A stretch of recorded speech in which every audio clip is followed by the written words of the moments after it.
ہمارا ٹاپک مسئلہ چل رہا تھا اسلام اور پریگننسی. اس کتاب کا نام ہے شدرۃ الذہب. یہ کتاب لکھی ہے الامام شہاب الدین نے.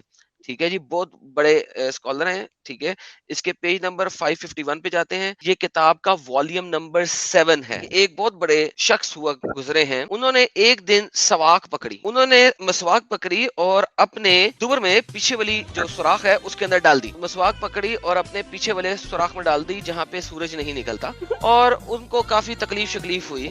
ٹھیک ہے, اور پھر تسعۃ العشرہ کے اندر 9 مہینے کے اندر انہوں نے ایک بچے کو جنم دیا, اور اس کی جو شکل تھی وہ حیوان, ایک جانور کی طرح تھی, وزل حیوان, اور اس کی جو چہرہ تھا وہ ایک چوہے کی طرح کا تھا. تو یہ کہتے ہیں the man took a stick, a siwak, and forced it in his buttocks. ٹھیک ہے, یہ سدرۃ الذہب کی والیوم نمبر 7 ہے. اس میں وہ حدیث ٹرانسمیٹ کرتے ہیں کہ ایک شخص نے ایک سواک پکڑی اور اس کو اپنی بٹکس کے اندر ڈال دیا. تو ان کی بیلی اور ان کی آنتروں میں بہت درد ہوئی, کافی سخت درد ہونا شروع ہو گئی, لیکن انہوں نے وہیں پہ رکھی, اور پھر وہ پریگننٹ ہو گیا, اور 8 مہینے کے بعد اس نے ایک بچے کو جنم دیا جو کہ جانور کی شکل کا جانوروں کی طرح کا بچہ تھا. اس کی دم بھی تھی اور اس کا جو شکل تھی وہ ایک چوہے کی طرح کی تھی. اب ہم جناب جاتے ہیں ایک اور بڑی امپورٹنٹ چیز کی طرف, کیونکہ یہاں پہ آپ کو پتہ لگے گا کہ سائنس اور اسلام کتنا ایک دوسرے کے ساتھ ساتھ چلتا ہے. یہ ہے جناب تفسیر القرطبی. ٹھیک ہے, قرطبی جو ہے وہ مسلمانوں کا ایک بہت ہی بڑا شخص ہے. ٹھیک ہے, کوئی چھوٹا ABCD گائے نہیں ہے. سورت نمبر 13 کی آیت نمبر 8. اب ایک شخص نے ایک چوہے کو جنم دے دیا. ٹھیک ہے, مرد نے, بائی دا وے مرد نے جنم دیا ہے, مسواک اپنی باٹم میں ڈال کے مرد نے جنم دیا ہے. اپوسٹڈ امام نکلا صاحب کہاں سے؟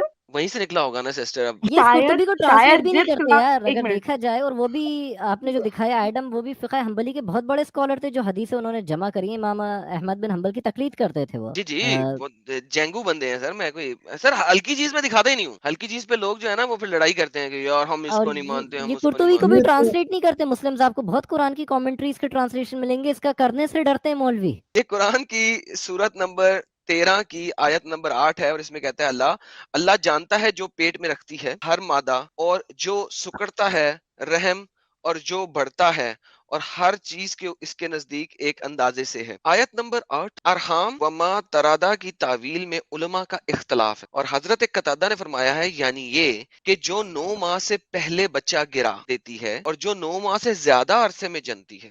حضرت ابن عباس سے بھی اسی طرح مروی ہے, مجاہد نے کہا جب عورت حالت حمل میں حائزہ ہو جاتی ہے, کیا ہو جاتی ہے؟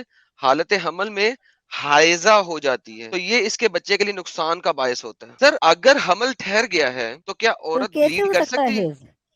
یہ حیض ہو ہی نہیں سکتا اسے. سر یہ اب یہ حضرت قتادہ سے راوی ہے بھائی, مجاہد نے بھی کہا ہے, میں کیا کروں. اسلام بتا رہا ہے مانو آپ, اگر حیض 6 دن سے زیادہ ہو جائے تو نقصان ہو چکا ہوتا ہے. کیوں؟